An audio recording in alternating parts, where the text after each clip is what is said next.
But it's not just affordable housing, but also contributions towards education, open space and community facilities. This council, and ultimately the city's residents, are being asked to pick up the bill for an ongoing loss of some £500,000 a year, and that may well mean lesser provision for many new residents and stretching current services more. Under the coalition government, we have had to play catch-up with Right to Buy homes because of the disastrous decision of Westminster to increase the discount in April 2012. Now we are also playing catch-up with developers on affordable homes because of disastrous decisions of Westminster to intervene on the side of profit over residents. It is true that councils from all parties have come out against these changes. We hope that Reading's judicial review against the small sites exemption will be successful. But given all the many changes in favour of developers since 2010, I cannot see there will be any relief unless a Labour government is elected in May, and one has to wonder what local parties are saying to their MPs, given how Tories and Liberal Democrats in Westminster either vote through changes or never speak against them. Madam Mayor, I move.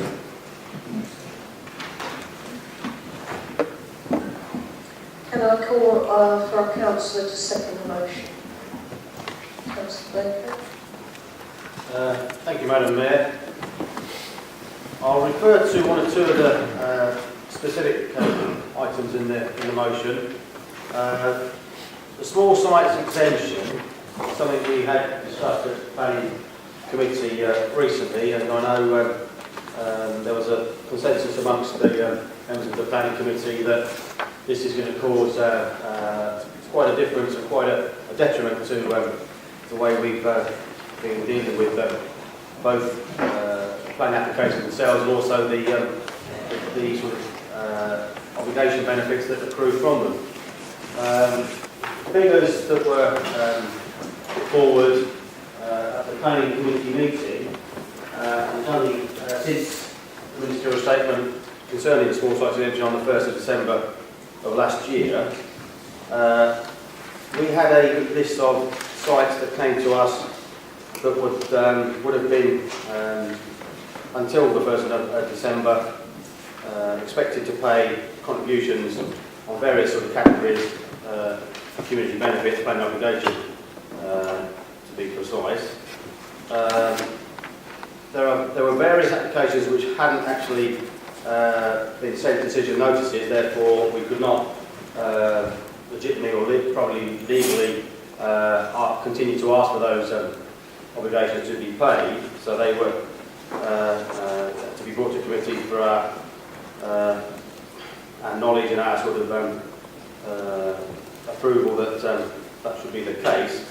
So these are only since the 1st of December of last year, and there were a total of £120,000 worth of different contributions which we have lost on the applications that went through the planning committee. On top of that, of course, there were various applications since the 1st, well, there hadn't been sent decision notices by the 1st of December, which hadn't come from the planning committee. So there would be others to be assessed on top of that in terms of those that were under delegated approval but still requiring contributions. And these were, as the briefing, I hope you had time to read the briefing, the sites of 10 homes or less in the main, and there's a floor space criteria as well. Earlier on in the budget discussion, I referred to that figure from the outset, this 5 million developer contributions figure, which is in our budget papers. Over the years, that has been very useful and productive for us, and it has a positive benefit within the city to pay for all the various schemes that we work with residents groups and others to further through the area committees and other ways, and get projects actually funded where the funding was obviously probably, if not impossible, very difficult for us to fund ourselves, or for particularly third parties to fund themselves. So it's been very productive. We've seen huge benefits to facilities and open space and all the rest of it, playgrounds, over the years. Now, back in effect, this decision is removing that opportunity for us. for these sites of 10 homes or less. There are an awful lot of sites coming through in Cambridge because the land is so valuable in terms of housing that small sites, infill sites are the norm. So in a local sense it's going to have a negative effect. And it's coupled with various other measures, the infrastructure bill which allow developers to argue viability issues with us as a planning authority to get again reductions on affordable housing, and I think on other contributions as well. The vacant building credit is something I'm not wholly familiar with, but it's been introduced, and clearly a local planning consultant, I didn't know who they are, but it doesn't say so in here, so I can't repeat their name in the meeting, but anybody wants to know, ask me later. They've obviously advised their clients to look at this closely because one, they think it's such a good deal it's going to get removed or tightened up in the very near future, and two, they think, they refer specifically to London and the South East. There are significant benefits for developers in higher value areas, and clearly we are a very high value area.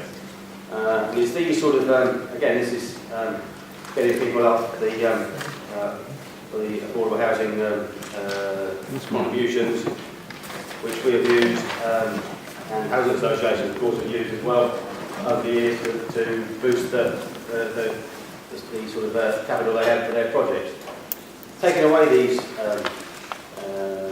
sums, you're going to have, as I say, quite considerable benefit, and we do need to make this clear to the relevant people, whether they say position, we shall see, but should this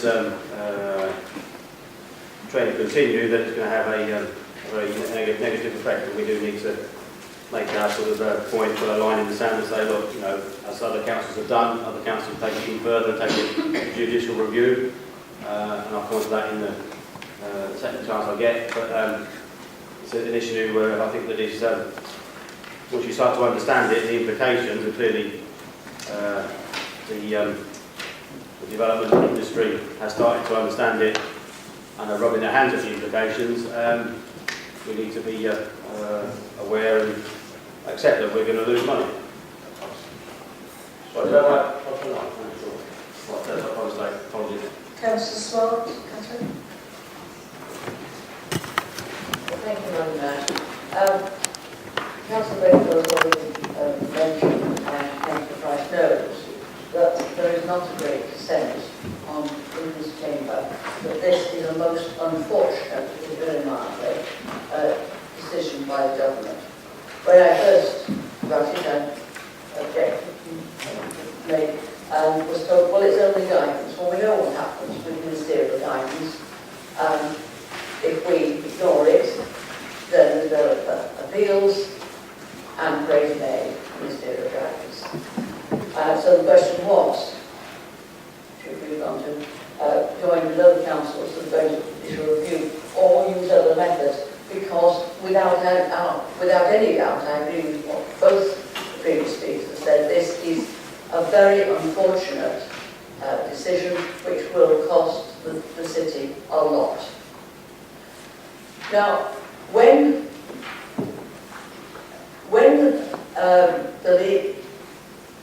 the government does something, there is a choice as to how we respond. And it did happen occasionally during the period when we were leading group and the Labour government was in control. And we knew that they have a choice. Do you stick to the point, try and get the issue agreed in the chamber and approach the government on a united front? Or do you try to stir things up, get agreement, and, stir things up, use party political points? It's more fun, perhaps, but is it the best for the city? The amendment I wish to propose sticks entirely to the point actually uses words only from the motion, but takes out the things that we would find the invective, quite frankly. It also shortens it quite a lot. I did wonder if Councillor Price would read it out instead of his speech, but he read it. He did a much more positive speech, or rather much more negative about the issue, which I agree with.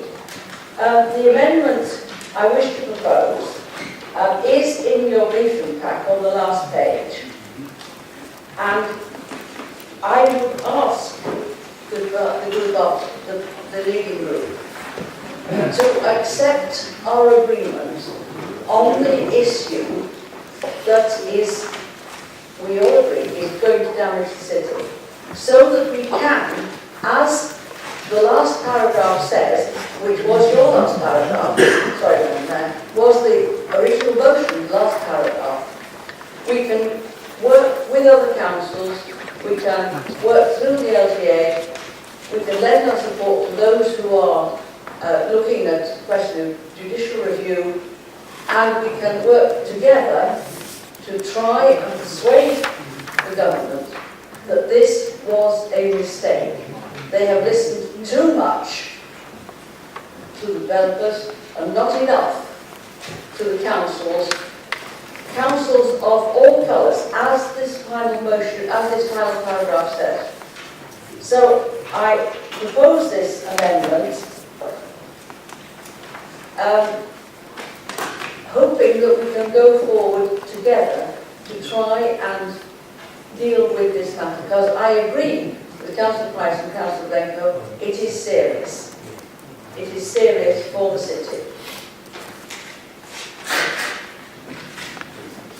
Okay, is there a seconder for the amendment? Did you want to speak now?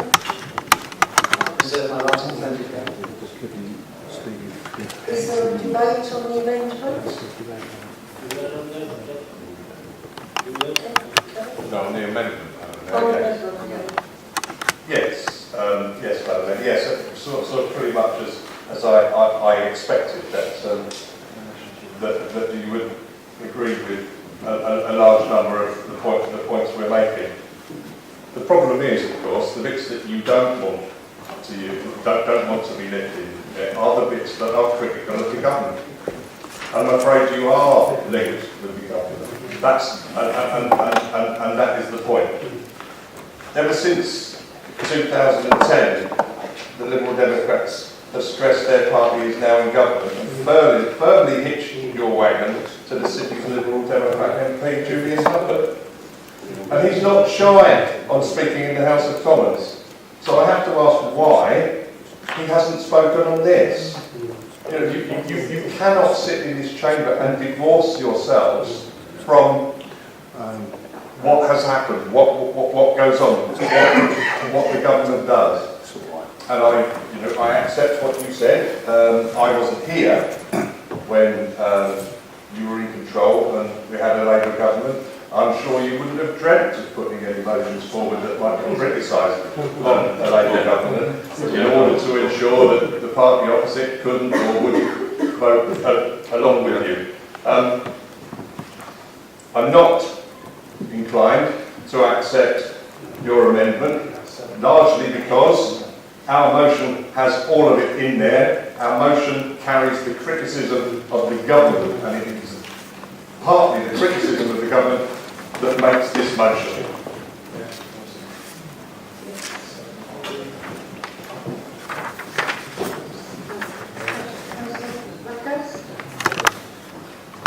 Well, we have discovered the intention of the motion, which is not really that interested in getting this policy reversed. Far more interested in making some short-term political capital.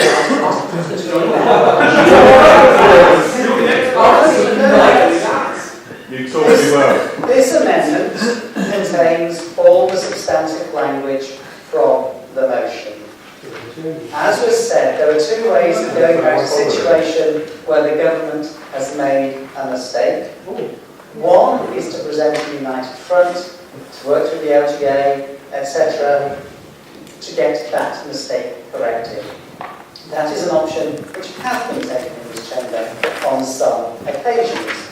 Yes, it always was quite difficult to get the Labour group to accept any criticism of the Labour government in a motion, which is why this amendment studiously neutral. It does do so. It does so. The government has made a mistake. The offer before you was to have a united front. You'd rather go for the short-term capital. We know.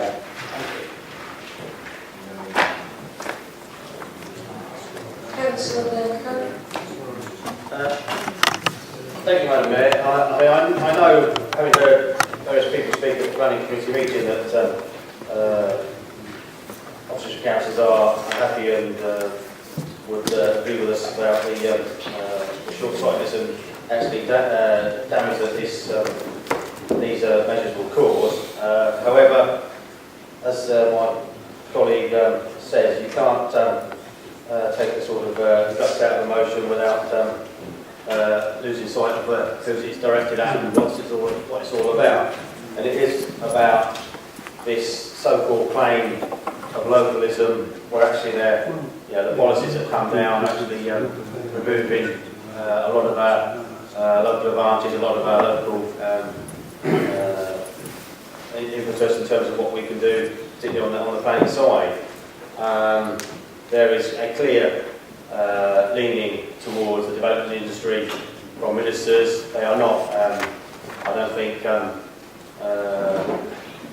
showing any sort of degree of sort of hiding that. I mean, it's just quite apparent when these measures come in. It's quite clearly there's here a government in some aspect of the development industry, and we're not thinking of how it will affect the local councils, the local residents, and the local cities and towns across the country. As I think this starts to permeate through the planning systems across the country, there will be a huge outcry about this, and I know Reading have already taken a judicial review position, as I understand it, because this is the other issue. This was a ministerial statement without having the decency to actually even ask and then disregard what local council say about the idea, which is the normal course of action. I get quite a few draft responses from the planning department to ministerial views and new proposals. We do get the chance to say, don't be so bloody stupid, you don't know what you're talking about, in a much more polite, Patsy Dell sort of sense, of course. I'm not writing it.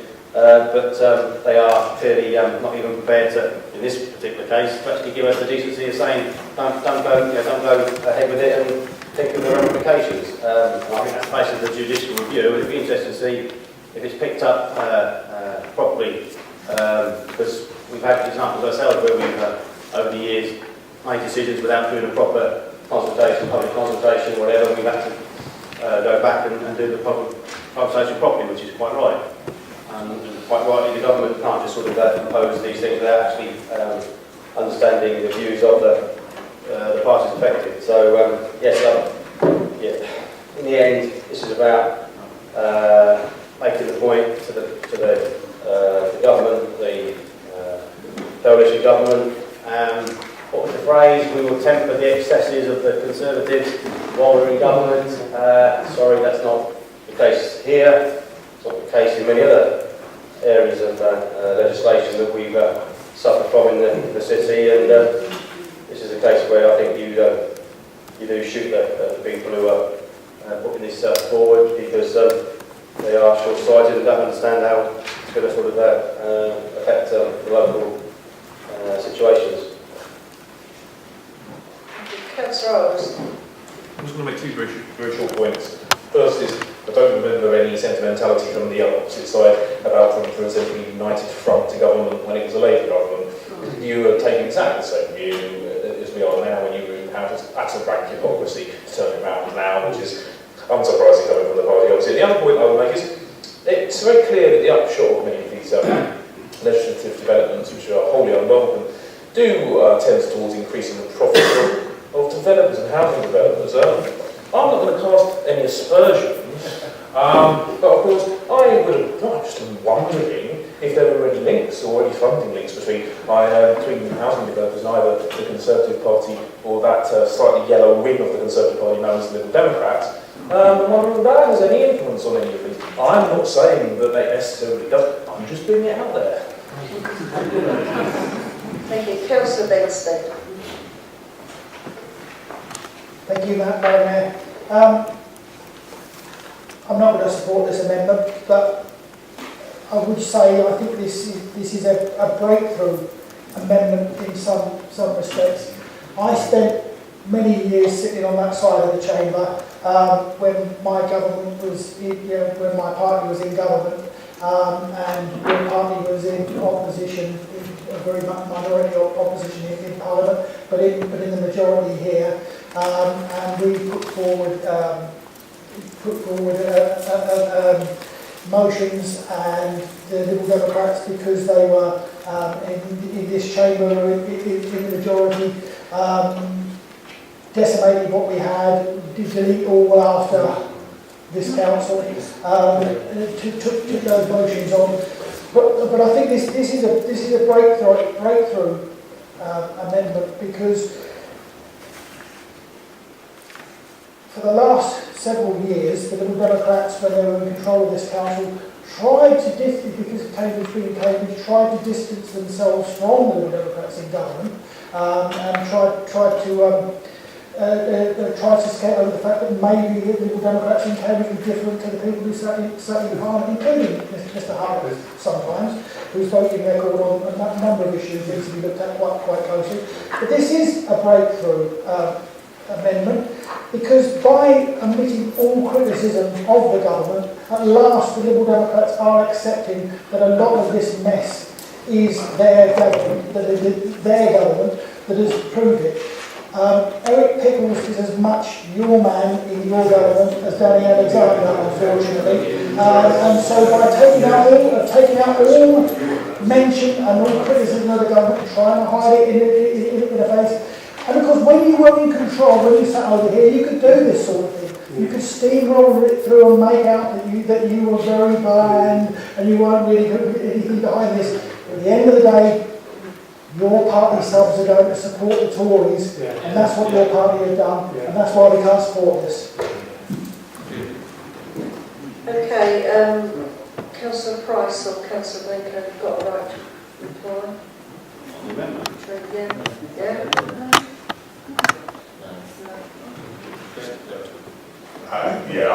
Madam Mayor, I've got nothing to add to that, which I said earlier, and that either of my fellow councillors have said we're opposed to the amendment. Okay then, we'll now take a vote on the amendment. All those in favour of the amendment?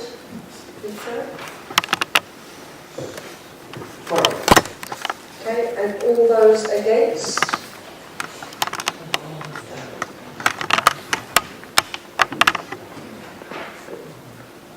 That's 23. 23. Okay, we're now going back to the motion, the original motion. Is there any debate? Okay. Right to reply, Councillor Price or Baker? Nothing further to add, Madam Mayor. Okay, Councillor Baker? No, they're looking at me going, no, don't care, don't. Okay, we'll now go to the vote then. Please, can I see all those in favour of the motion? 23. Okay. All those against? Abstain?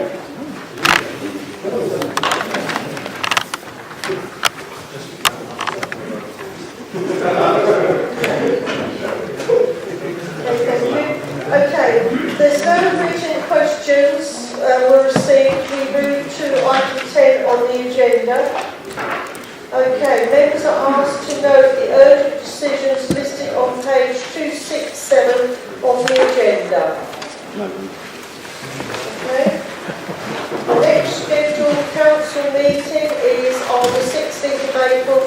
2015. Thank you very much, everyone.